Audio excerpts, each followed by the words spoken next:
Green Valley International School. Let us join hands to empower the future of nation. सुप्रभात विद्यार्थी मित्रों, good morning. मुझे आशा है कि आप सब लोग सुरक्षित होंगे।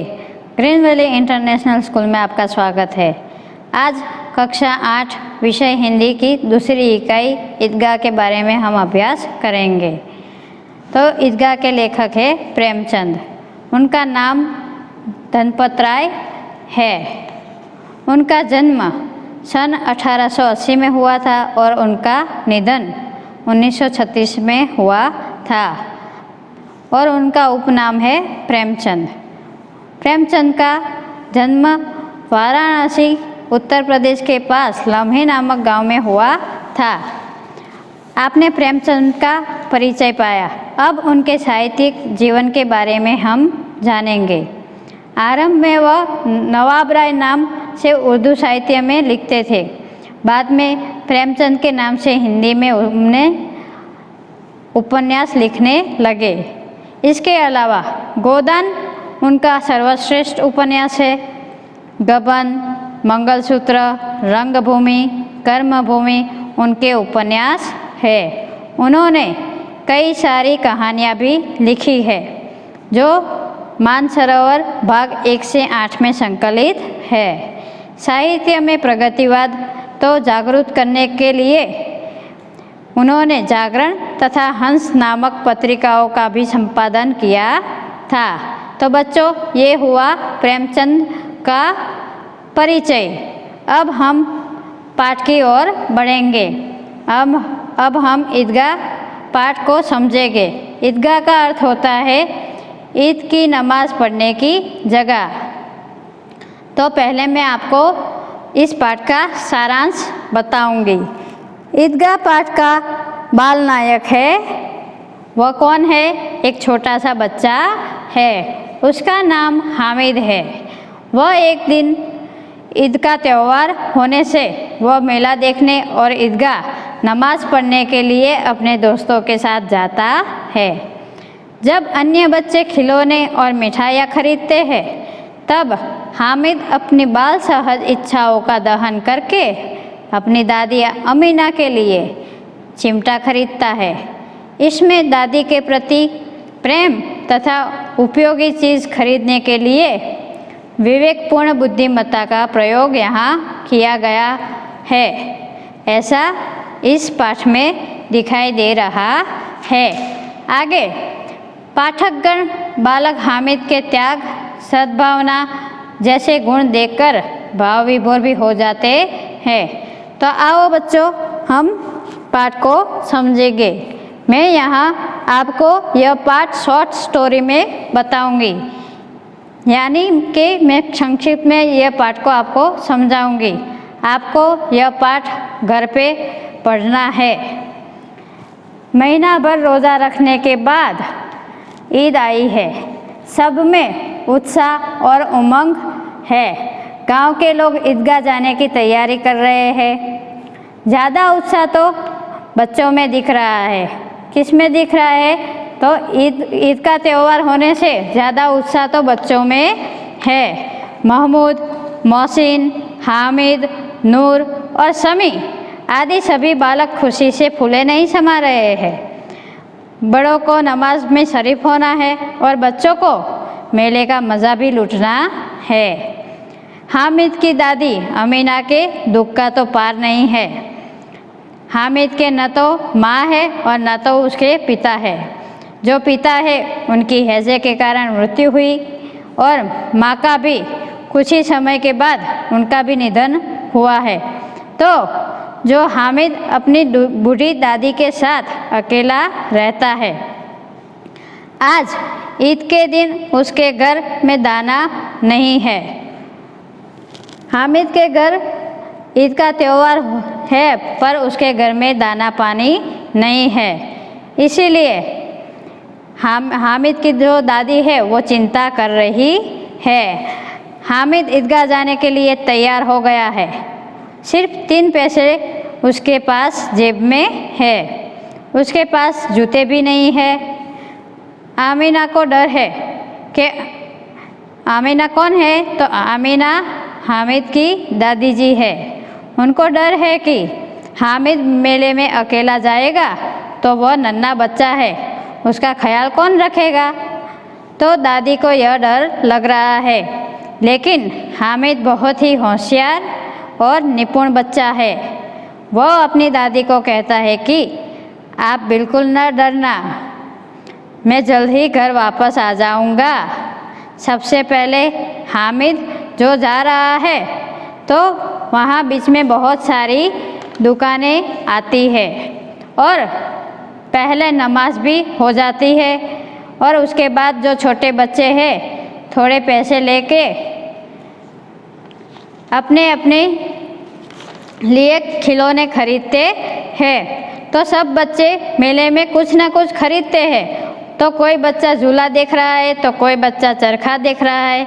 यहाँ पर मन बहलाने के लिए अनेक कई सारी चीज़ें हैं जो बच्चे देख रहे हैं। बच्चों का मन विचलित हो जाता है और वह अपनी पसंद का खिलौना लेते हैं। खिलौना लेने के बाद जो पैसे बचे हुए हैं उससे वो बच्चे मिठाइयाँ भी खरीदते हैं। पर हामिद को कोई पूछता नहीं है। हामिद को कोई बच्चा पूछता नहीं है कि तुझे क्या लेना है, तुझे क्या चाहिए। पर हामिद भी बड़ा निपुण बच्चा है, होशियार बच्चा है। वो हामिद सबसे अलग है। उसके पास कुल 3 पैसे हैं। कितने पैसे हैं बच्चों? 3 पैसे। इतने महंगे खिलौने वह कैसे खरीदे? ये खिलौने भी ऐसे हैं कि हाथ से छूटे तो चूर चूर हो जाए। ऐसे खिलौने लेकर वह करेगा भी क्या? वह मिठाइयाँ भी नहीं खरीद सकता। तो यहाँ कहानी में कहा गया है कि हामिद की विवेकपूर्ण और बुद्धि का यहाँ पर उपयोग हुआ है। जो जीवन में ज़रूरी चीज़ है वह कौन सी है? तो मिट्टी का खिलौना तो चूर चूर हो जाएगा। हामिद क्या सोच रहा है कि मैं यदि खिलौना लूँगा मिट्टी का तो वो नीचे गिरने से चूर चूर हो जाएगा। तो इससे तो अच्छा है कि हमें जो जीवन में ज़रूरी हो, हमें जो जीवन में उपयोग में आए, ऐसी चीज़ मुझे खरीदनी चाहिए। तो उसे अचानक मेले में देखते देखते उसे अचानक अपनी दादी का ख्याल आता है। और जब लोहे की दुकान आती है तब हामिद वहाँ पर रुक जाता है और उसके मित्र आगे निकल जाते हैं। दादी के पास चिमटा नहीं है। उसे याद आ जाता है कि दादी के पास चिमटा नहीं है। दादी जब रोटियां बनाती है तो उनके हाथ तवे से जल जाते हैं। यही सोच के वह 3 पैसे का चिमटा खरीदता है। दुकान वाले से वह पहले पूछता है कि कितने पैसे का है। तब वह बोलता है कि 6 पैसे का। हामिद को चिमटा खरीदना है पर वह दुकानदार से पहले उसका दाम पूछता है और दुकानदार बताता है कि उसका पैसा 6 पैसे है चिमटे के। फिर उसको कम दाम करवाता है। हामिद जो है वह उसे कम दाम करवाता है। वह कहता है कि आप 3 पैसा लोगे। उतना कह के वह आगे चला जाता है क्योंकि उसे दुकानदार की डांट नहीं खानी थी। उसे दुकानदार वापस बुलाता है। उसे पैसे लेकर हामिद चिमटा लेता है। दुकानदार को हामिद पैसे दे देता है और दुकानदार से हामिद चिमटा खरीदता है। चिमटे से दादी की उंगलियां अब नहीं जलेगी। हामिद चिमटा लेकर दोस्तों के पास जाता है। वो सभी उसकी मजाक उड़ाने लगते हैं। सभी दोस्त उसकी मजाक उड़ाने लगते हैं क्योंकि सभी दोस्तों ने अलग अलग खिलौने और मिठाइयाँ खरीदी थी, पर हामिद ने अपनी दादी अम्मा के लिए चिमटा खरीदा था। उसको देखकर सारे दोस्त उसकी मजाक उड़ाने लगे, पर हामिद ने अपने चिमटे की ऐसी बड़ाई की कि सब लोग दंग रह गए। चिमटा एक बहादुर शेर था कि उन खिलौने में उसे कोई नहीं जीत सकता। मोहसिन को ऐसा प्रभाव पड़ा कि वह अपनी मिष्टी देने को तैयार हो गया। हामिद ने अपने चिमटे की ऐसी प्रशंसा की कि उनके दोस्त सब दंग रह गए। सब अपनी अपनी चीज़ें हामिद को देने के लिए तैयार हो गए। हामिद ने कहा कि मेरा चिमटा ऐसा वैसा चिमटा नहीं है, नीचे पड़े तो गिर भी नहीं, टूट भी नहीं सकता, और यहाँ कंधे पे रख दो तो बंदूक हो जाती है। ऐसे कई कई अपनी बड़ाइयाँ चिमटे के बारे में उसके दोस्तों को कही, और सारे दोस्त उसे अपनी अपनी चीज़ें देने के लिए तैयार हो गए। मोहसिन पर तो इतना प्रभाव हुआ था कि मोहसिन अपनी मिष्टी देने के लिए तैयार हो गया। महमूद ने भी हामिद को अपने खिलौने देने को तैयार हो गया, और सभी ने बारी बारी अपनी चीज़ें बताई। महमूद ने दोस्त बनाकर उसे केला भी खिलवाया। यह सब करते करते हामिद अपने गांव पहुंचता है। जब उसके घर पहुंचता है तो दादी अमीना उसके हाथ में चिमटा देखकर चौंक उठती है। वह हामिद को कहती है कि तुझे मेले में से और कोई चीज़ नहीं मिली तो चिमटा उठा लाया, तेरे पास तो 3 पैसे ही थे, तो तू इसे कितने पैसे में लाया? तब कुशलता और निर्दोष भाव से अपनी प्यारी दादी को कहता है कि अपराध भाव से वह कह रहा है अपनी प्यारी दादी को कि दादी, तुम्हारी उंगलियां तवे से जल जाती है, इसीलिए मैंने ये चिमटा लिया है। तब दादी माँ का गुस्सा स्नेह में बदल जाता है। हामिद का उत्तर सुनकर अमीना का मन गदगद हो गया।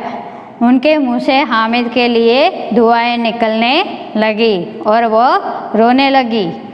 तो विद्यार्थी मित्रों, मैंने यहाँ पे इस कहानी को छोटी करके बताया है। आप इसे पाठ्य में से पढ़ सकते हैं। अब हम कुछ शब्दार्थ को समझेंगे। उन शब्दों को याद करना है जो परीक्षा में भी पूछे जाते हैं। तो बच्चों, आपको शब्दार्थ और मुहावरे भी अपनी नोटबुक में लिखने हैं। तो शब्दार्थ में है ईदगाह, तो ईद की नमाज पढ़ने की जगह। सानी, तो चारे की सामग्री में जो पानी सनाकर पशुओं को खिलाई जाती है। कुबेर, तो धन का देवता है। अनगिनत, यानी कि उसका अर्थ है बहुत अधिक, जिसे गिना ना जा सके। निगोड़ी, तो दुष्ट अनाथ। मन, तो मण। बिशात, तो औकात। सिजदा, तो एक विशेष मुद्रा में झुकना। लड़ी, तो माला। दावा, तो आक्रमण, हमला। कोष, तो खजाना। पृथक, तो अलग। सबिल, तो प्याऊ। जब्त, तो धीरज। ये यहाँ पर शब्दार्थ दिए गए हैं, आपकी पाठ्य पुस्तक में भी है, तो आप पढ़ लेना और शब्दार्थ को भी नोटबुक में लिखना है। नीचे मुहावरे है। दिल कचोटना, तो कुछ न पाने पर दुख होना। बेड़ा पार लगना, किनारे ले जाना, संकट से बचाना। गले मिलना, तो प्रेम से बैठना। दिल बैठ जाना, तो उसका अर्थ है हताशा या निराश होना। बाल बाका न होना, उसका अर्थ है जरा भी नुकसान न होना। शूर लोग सिधारना, तो मर जाना। छाती पीट लेना, तो उसका अर्थ है दुख प्रकट करना। तो बच्चों, यहाँ पर हमने शब्दार्थ और मुहावरे भी देख लिए हैं। अब हम अगले वीडियो में अभ्यास के साथ मिलेंगे। मुझे आशा है कि आपको यह वीडियो पसंद आया होगा। आप एक बार घर पर बैठकर बार बार ये वीडियो ज़रूर देखना और पाठ्य पुस्तक में भी आप पाठ को पढ़ लेना। तो यहाँ पर मैं अपना वीडियो, तो आज हम उसके अभ्यास के बारे में देखेंगे और समझेंगे। तो चलो बच्चों, हम आगे बढ़ते हैं। प्रश्न पहला, प्रश्नों के उत्तर दीजिए। तो उसमें पहला प्रश्न है, हामिद ने चिमटा ही क्यों खरीदा? तो उसका उत्तर आएगा, हामिद को लोहे की दुकान पर चिमटा देखकर ख्याल आया है कि दादी के पास चिमटा नहीं है। तवे से रोटियां उतारते समय उसकी उंगलियां जल जाती है। चिमटा ले जाने पर वे ज़रूर प्रसन्न हो जाएगी। चिमटा होने पर उसकी उंगलियां भी नहीं जलेगी और घर में एक काम की चीज़ भी आ जाएगी। खिलौने और मिठाइयाँ खरीदने में तो पैसों की बर्बादी ही है। ऐसा सोचकर हामिद ने और कोई चीज़ न खरीदकर चिमटा ही खरीदा। तो बच्चों, यहाँ पर हामिद क्या करता है कि चिमटा खरीदने के लिए क्या कहता है, तो लोहे की दुकान पर वो जाता है तो उसे अचानक अपनी दादी का ख्याल आता है। उसे याद आता है कि जब दादी रोटियां पकाती होती है तब उन रोटियां तवे से नीचे उतारते समय उनकी उंगलियां जल जाती है। तो मैं चिमटा यदि उनके लिए ले जाऊंगा तो वो प्रसन्न हो जाएगी और चिमटा होने पर उसकी उंगलियां भी नहीं जलेगी और घर में एक काम की चीज़ भी आ जाएगी। क्योंकि मिठाई और खिलौने खरीदने से तो पैसों की बर्बादी ही है।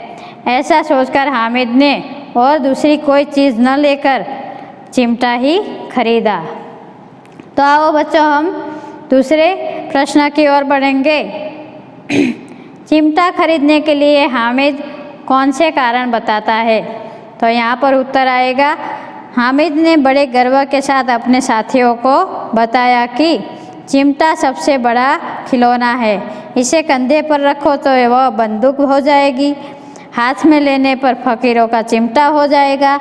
चिमटे से मंजीरा का भी काम लिया जा सकता है। यदि वह एक चिमटा जमा दे तो सभी के खिलौनों की जान निकल जाएगी और उसका चिमटा तो बहादुर एक शेर है।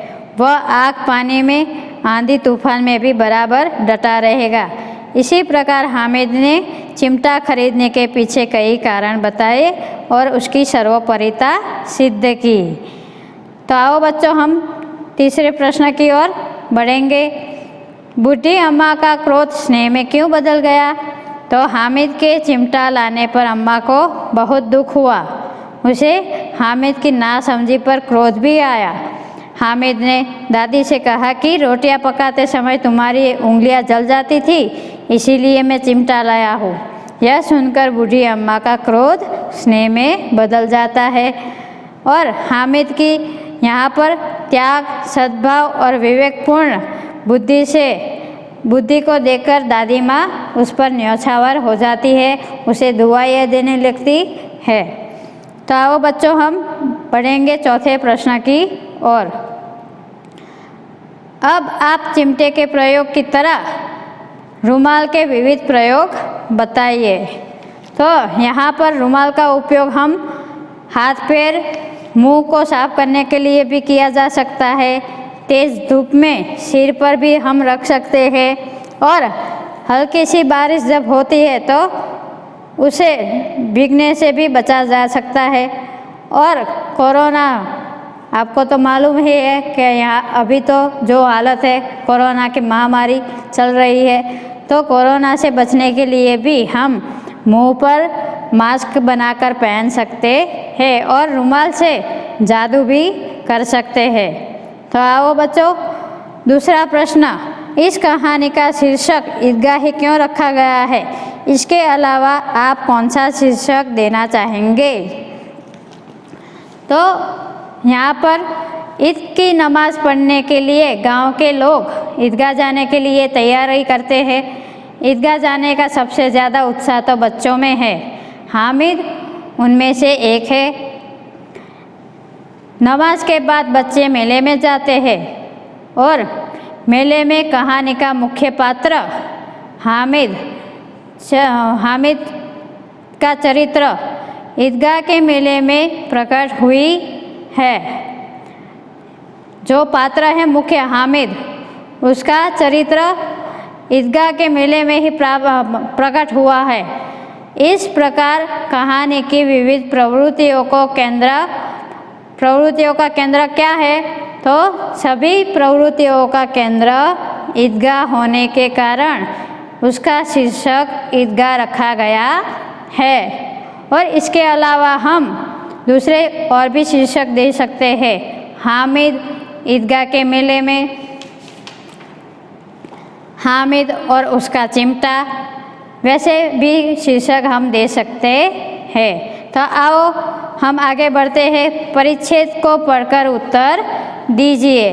तो यहाँ पर आपकी पाठ्य पुस्तक में जो परिच्छेद दिया है उसे आपको पढ़ना होगा और बाद में प्रश्न और उत्तर लिखने हैं। तो उसमें परिच्छेद का पहला प्रश्न है, ऐतिहासिक ग्रंथों में परोपकार के कौन कौन से उदाहरण मिलते हैं? तो उत्तर आएगा, महर्षि दधीचि ने मानव कल्याण तथा असुरों के विनाश के लिए अपना शरीर त्याग दिया था। वो पहला पॉइंट है। दूसरा पॉइंट है, राजा शिबी ने अपने अंग का दान देकर एक कबूतर के प्राण बचाए थे। तीसरा पॉइंट है, महर्षि दयानंद ने विष मिलाकर प्राण लेने वाले रसोइये जगन्नाथ की जान धन देकर बचाई थी। तो आओ बच्चों हम दूसरे प्रश्न की ओर बढ़ेंगे परिच्छेद का।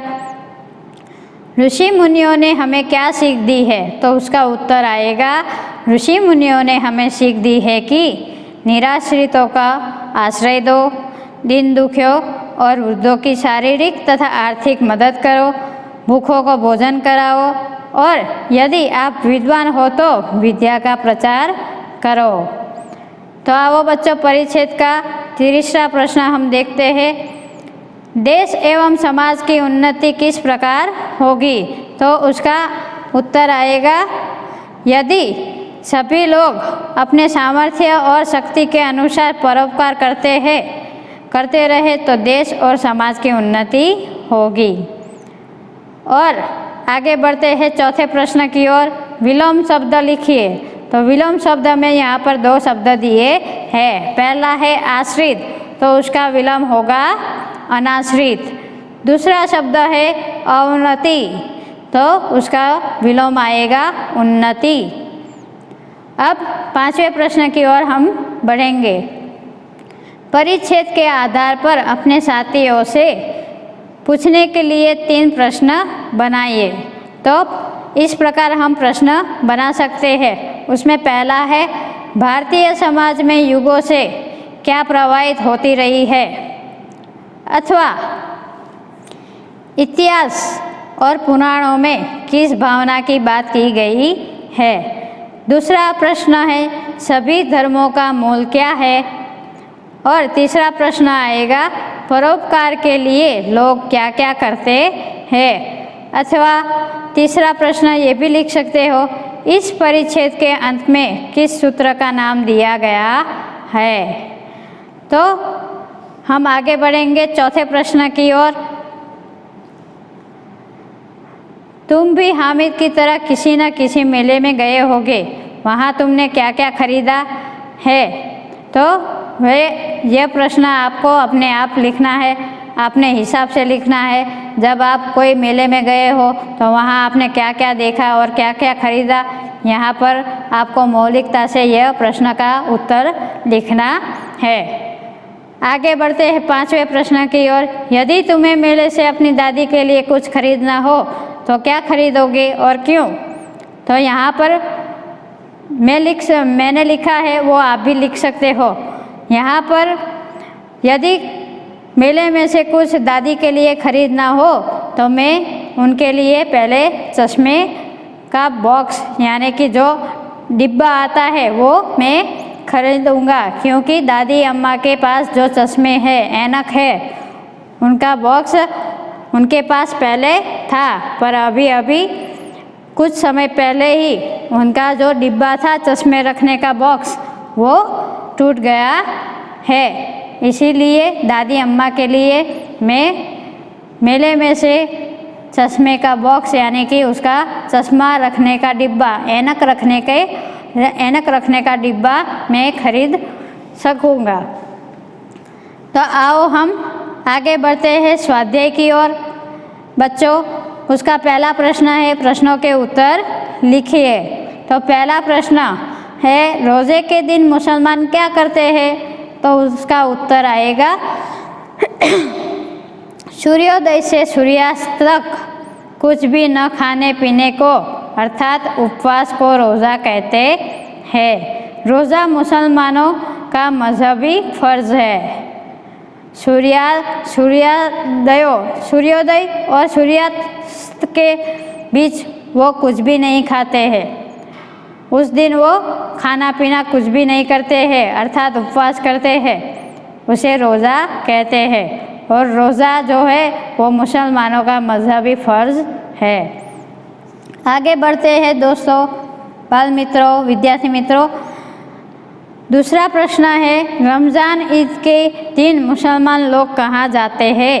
तो उसका उत्तर आएगा, रमज़ान ईद के दिन मुसलमान नमाज़ पढ़ने के लिए ईदगाह जाते हैं।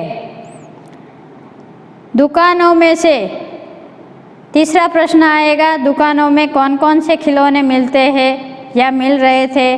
तो दुकानों में सिपाही, गुजरिया, राजा, वकील, भिश्ती, धोबिन आदि मिट्टी के खिलौने मिल रहे थे। तो चलो बच्चों, हम स्वाध्याय के दूसरा प्रश्न जो है उसकी ओर बढ़ेंगे। उसका प्रश्न है, पेंसिल लिखित शब्दों के समानार्थी और विरोधी शब्द लिखिए।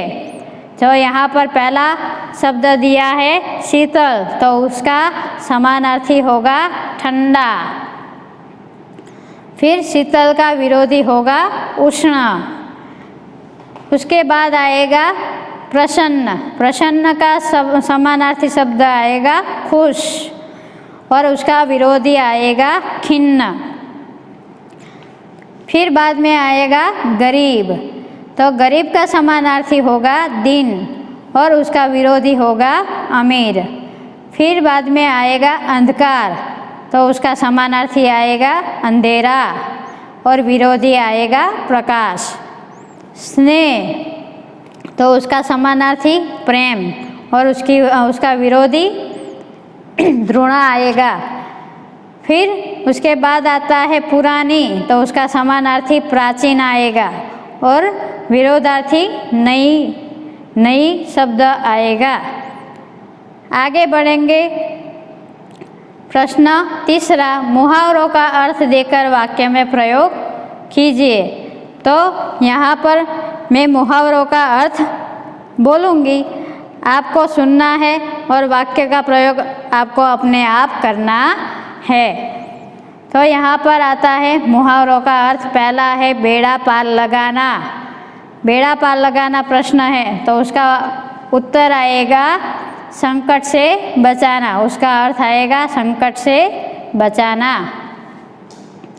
दूसरा है बाल बांका न होना, तो उसका अर्थ आएगा जरा भी नुकसान न होना। तीसरा है छाती पीट लेना, तो उसका अर्थ होगा दुख प्रकट कर लेना। चौथा है दिल चीरना, तो उसका अर्थ आएगा दुख पहुंचना। मित्रों, विद्यार्थी मित्रों, मैंने यहाँ पे मुहावरे के अर्थ बता दिए हैं। उस प्रकार आपको समझकर उसके वाक्य प्रयोग अपने आप बनाने हैं। तो बच्चों, हम आगे बढ़ेंगे चौथे प्रश्न की ओर। रूपरेखा के आधार पर कहानी को पूर्ण कीजिए। तो यहाँ पर जो कहानी है मुद्दे में लिखी हुई है, तो आपको सब मिलाकर कहानी पूरी करनी है। यहाँ पर मैंने वीडियो में साथ साथ वो कहानी भी मैंने लिख दी है। मुझे आशा है कि आपको यह वीडियो पसंद आया होगा। आपको यह अभ्यास और स्वाध्याय आपके नोटबुक में लिखना है और उसको कंठस्थ और मुखस्थ करना है, क्योंकि अब एग्ज़ाम भी जल्दी नज़दीक आ रही है, परीक्षाएं। तो आप तैयारी करते रहना बच्चों, और आलस और नींद छोड़ देना। हाँ, आगे आपको बढ़ना है, जीवन में कुछ करके दिखाना है। इसीलिए यहाँ पर मैं अपना ये स्वाध्याय पाठ दूसरा ईदगाह समाप्त करती हूँ। जय भारत, जय हिंद, धन्यवाद, थैंक यू, अस्तु।